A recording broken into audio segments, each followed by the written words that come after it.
যদি কোনো ব্যক্তি সূরাতুল ইখলাস 3 বার তেলাওয়াত করে 1 খতম কোরআন শরীফ এর সওয়াব পাবে। যদি কোনো ব্যক্তি 10 বার তেলাওয়াত করে জান্নাতে তার জন্য একটি প্রাসাদ নির্মাণ করা হবে। যদি কোনো ব্যক্তি 20 বার তেলাওয়াত করে জান্নাতে তার জন্য 2টা প্রাসাদ নির্মাণ করা হবে।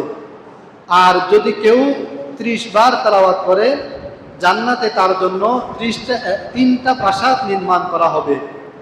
এরপরে যদি কেউ দৈনিক কুল হুয়াল্লাহু আহাদ এই সূরা 50 বার তেলাওয়াত করে আল্লাহ পাক তার 50 বছরের গুনাহ মাফ করে দিবেন। যদি কেউ দৈনিক 100 বার কুল হুয়াল্লাহ এই সূরা তেলাওয়াত করে আল্লাহ পাক তাকে কিয়ামতের ময়দানে বলবেন কোনো হিসাব নাই, সোজা জান্নাতে চলে যাও। আর যদি কেউ কুল হুয়াল্লাহু আহাদ দৈনিক 200 বার তেলাওয়াত করে আল্লাহ পাক তার 200 বছরের গুনাহ মাফ করে দিবেন। সুবহানাল্লাহ।